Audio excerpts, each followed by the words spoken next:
No usaba armas, no robaba bancos, no secuestraba, pero fue uno de los criminales más buscados de Sudamérica. Su delito, crear dinero tan perfecto que ni el propio Banco Central podía distinguirlo del original.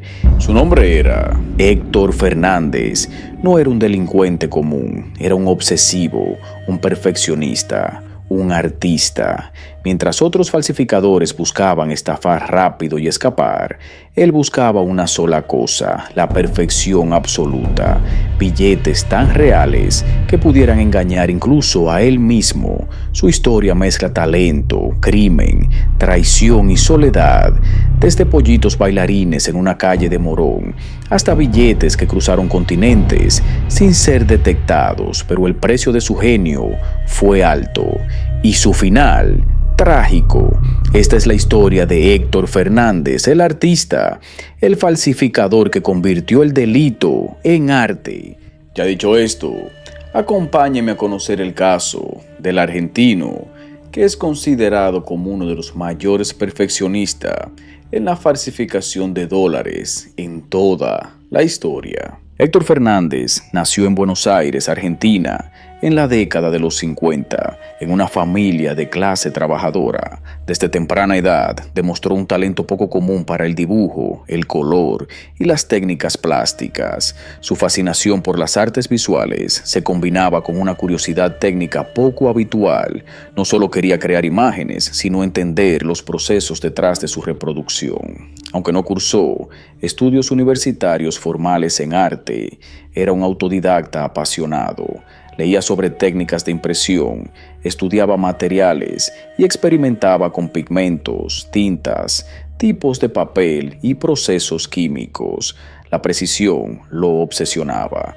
Fernández desarrolló una habilidad extraordinaria para reproducir imágenes complejas. Se especializó en técnicas como la litografía, la serigrafía y la impresión offset, todas aprendidas por su cuenta. Tenía un conocimiento técnico al nivel de un experto en artes gráficas sin haber pisado una facultad. En su pequeño taller, instalado en su propia casa, combinaba arte y ciencia, diseñaba sus propias planchas de impresión, fabricaba tintas artesanales y conocía los secretos del grabado. Era un perfeccionista. No toleraba las imperfecciones ni los atajos. A pesar de su talento, Fernández no alcanzó el reconocimiento artístico en vida. Era reservado, casi ermitaño, rehuía los círculos sociales y prefería trabajar en silencio. Su vocación nunca fue la fama ni la exhibición. Su motor era la creación misma. Quienes lo conocían lo describen como una mente brillante, meticulosa y obsesiva. Un artista del detalle. En otras circunstancias, podría haber sido uno de los grandes impresores artísticos de Argentina o un restaurador de obras maestras. Fernández nunca tuvo la intención de llevar una vida con un trabajo legítimo. En la década de los 70 se hizo modestamente conocido en el centro de Morón, aunque pronto tuvo que dejar de frecuentar la zona. Allí había montado un puesto callejero donde vendía pollitos bailarines. Lo curioso del caso es que efectivamente los pollitos parecían bailar al compás de los ritmos que salían de un radiograbador y causaban la fascinación de los transeúntes, sobre todo de los más pequeños, que les rogaban a sus padres que les compraran uno. Sin embargo, una vez que el pollito llegaba al hogar del comprador, no bailaba. Ni esa música ni ninguna otra. Era una cruel estafa que no tardó en quedar al descubierto debajo de la mesita metálica donde los pollitos bailaban en el puesto callejero. Fernández había colocado un soplete encendido. Lo que hacía moverse a los animalitos no era la música, sino el calor extremo. Los pobres saltaban frenéticamente para no quemarse las patas. Por esos mismos años, Héctor Fernández pintaba y vendía en la calle cuadros que él mismo realizaba, y no eran para nada malos. De hecho, quienes los compraban solían quedar impresionados por el talento que escondía ese joven artista callejero. Pero pronto descubrió que podía pintar algo mucho más rentable: billetes. El sueño de Héctor siempre fue tener su propia maquinita de hacer dinero. Incluso solía decir en tono de broma: aunque con una pizca de verdad, que cada persona debería tener su propia máquina de moneda. Estaba inspirado por uno de los estafadores más grandes y audaces de la historia, Victor Lustig, el hombre que, según cuentan, vendió la Torre Eiffel 2 veces. La historia de Lustig se merece su propio capítulo, que contaré más adelante. Por ahora, volvamos con Héctor, quien, motivado por esta figura, dio marcha a su propio y arriesgado plan. Inicialmente, se dedicó a falsificar la moneda nacional de la época. Había instalado un pequeño taller en un cuarto de su casa y desde allí comenzó a reproducir billetes con una precisión asombrosa. No fue arrestado porque los billetes tuvieran demasiados errores, al contrario, eran bastante convincentes, sino porque falló en el proceso de hacerlos circular. Era él mismo quien los distribuía y los usaba para sus gastos cotidianos. La falta de experiencia y, sobre todo, la necesidad urgente de dinero terminaron por delatarlo. No pasó mucho tiempo antes de que lo atraparan por primera vez. ¿Cómo ocurrió? Fue detenido por la CIDE, la Secretaría de Inteligencia del Estado, que había detectado movimientos sospechosos relacionados con la compra de insumos gráficos, tintas especiales, papeles importados y maquinaria tipográfica que no coincidía en absoluto con la actividad comercial que Héctor había declarado oficialmente. Los militares lo interrogaron y lo mantuvieron detenido durante un tiempo. Durante ese periodo, fue brutalmente torturado con el objetivo de que revelara su secreto. Como un hombre común y corriente, había logrado una falsificación tan sofisticada. Los detalles, el color, el tamaño, el diseño, eran casi perfectos. La magnitud de la operación sorprendió a sus captores, tanto así que el propio comisario que lo detuvo le ofreció una salida, evitar la cárcel, si aceptaba trabajar falsificando billetes para ellos. Pero, a pesar de lo tentadora que era la oferta, Héctor tomó una decisión que pocos en su lugar habrían tomado. Prefirió ir a la cárcel y no revelar su método, ni mucho menos trabajar para alguien más. Fue detenido sin juicio formal. Su caso quedó envuelto en esa típica nebulosa que cubría muchos hechos ocurridos durante la dictadura. Registros manipulados, archivos perdidos, verdades enterradas. Y como tantos otros, fue liberado poco tiempo después, sin explicaciones claras. Lejos de frenar su carrera, esa detención temprana lo convirtió en alguien más prudente, más meticuloso, más peligroso. Años más tarde, ya con Argentina en democracia, perfeccionó su técnica y logró distribuir miles de billetes falsos por todo el continente. Héctor Fernández se había transformado en un falsificador legendario. En la década del 80, principios del 90, con la falsificación de dólar, originales o que habían sido comprados por contrabando a partir del mercado ilegal de la producción de papel moneda original del Tesoro de Estados Unidos. Verdaderamente lograron un ejemplar que fue catalogado en su momento casi como un superbillete, como un supernote. En 1987, Fernández volvió a las andadas, esta vez con dólares y australes falsos, la moneda nacional de aquel entonces. Los australes del gobierno alfonsinista era especialmente vulnerable. Su bajo valor la hacía poco atractiva, pero también muy fácil de falsificar. Fernández ideó un método ingenioso que, además, requería una inversión mínima. Conseguía billetes verdaderos de baja denominación y luego les quitaba toda la tinta, pasándolos cuidadosamente por un proceso con ácido. Una vez limpio, el papel, que seguía siendo original, era recreado. Le pintaba encima el valor más alto que existía en circulación. El resultado era una obra maestra del engaño. El papel era auténtico y por eso mismo la falsificación era casi imposible de detectar a simple vista. Los controles convencionales no bastaban.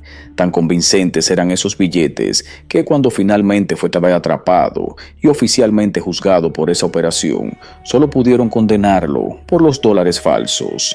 En el caso de los australes, el Banco Central no pudo demostrar de manera fehaciente que se trataba de billetes apócrifos. Fue un golpe quirúrgico, elegante y perversamente brillante. Falsificar billetes sin falsificar el papel. El artista no pasaba demasiado tiempo entre rejas. Las condenas por falsificación de dinero no solían ser particularmente severas y además, Fernández siempre prefirió perfeccionar su arte antes que ejercer la violencia. Nunca usé un arma, nunca maté, pero enloquecía si los billetes no me salían perfectos. Estuve 3 noches sin dormir en busca de la perfección. Aspiraba a hacerlos mejor que los verdaderos. El mejor falsificador es el que nunca fue descubierto, confesó en una entrevista con el periodista Rodolfo Palacios, publicada en Infobae.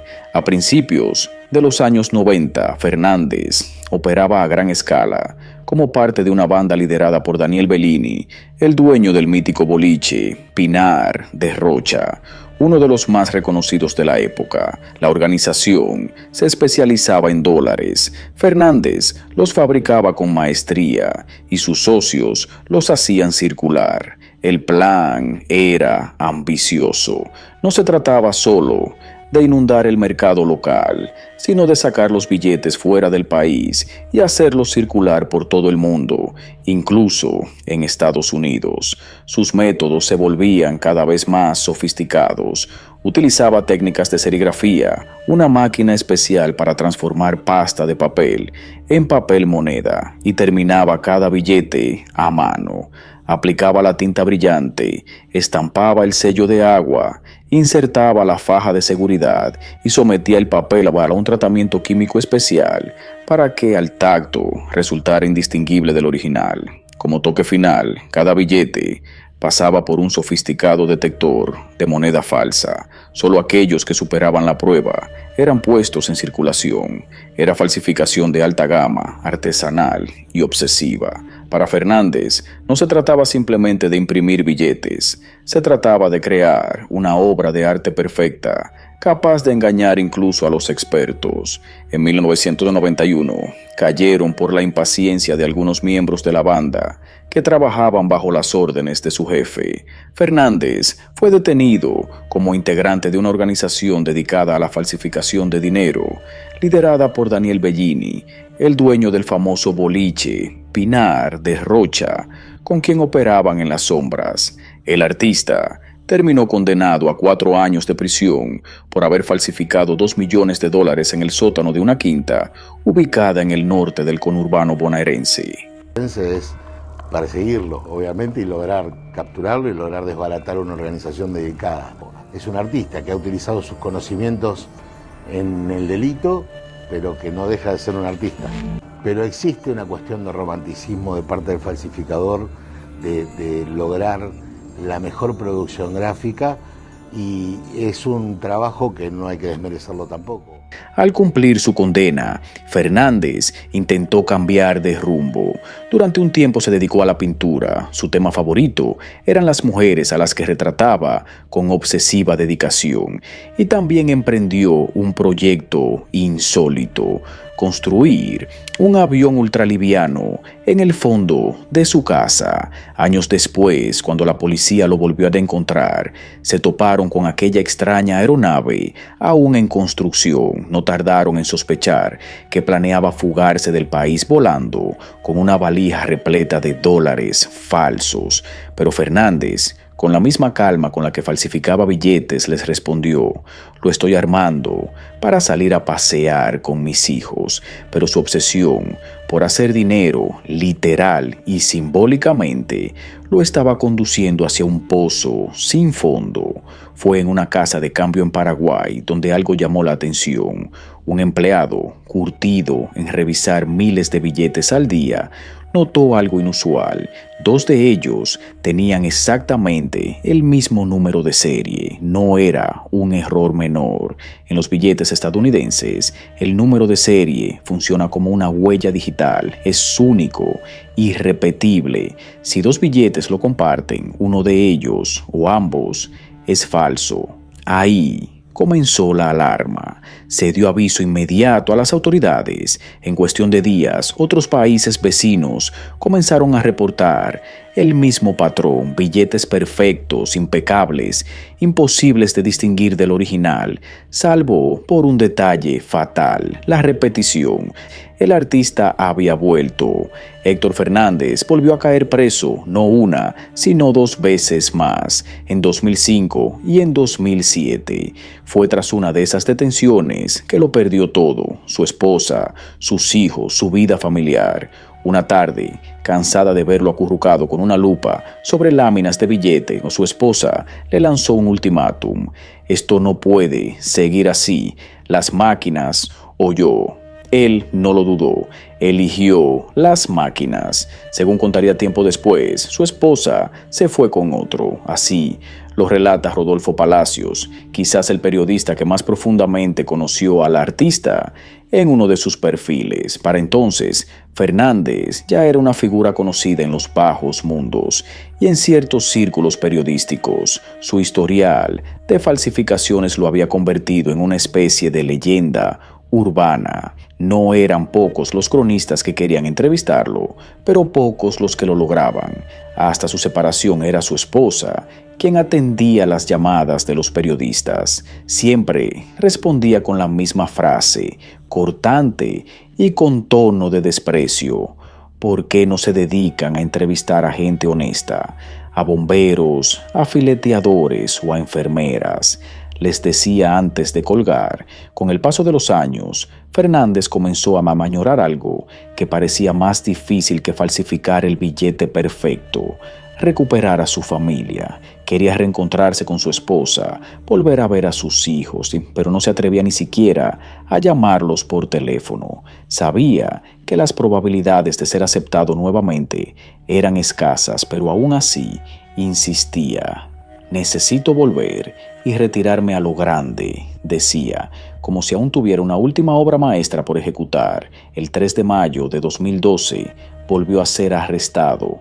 Esta vez tenía en su poder $460,000 falsos. Junto a él cayeron otras 5 personas. Se trata de billetes de máxima calidad, informó en una conferencia de prensa el entonces ministro de Seguridad bonaerense, Ricardo Casal. Pero una vez más, el falsificador logró zafar del encierro total.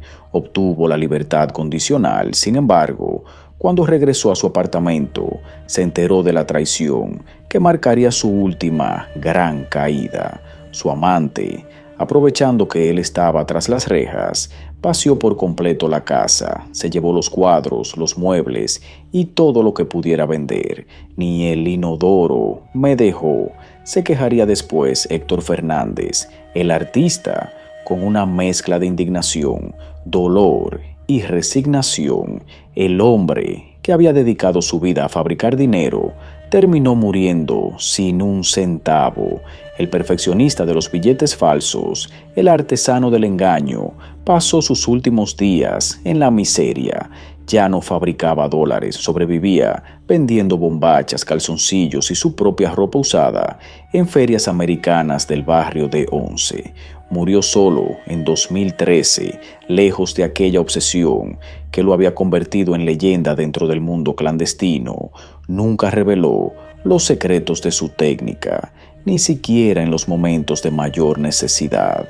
La fórmula muere conmigo, solía decir, y cumplió su palabra, se la llevó a la tumba.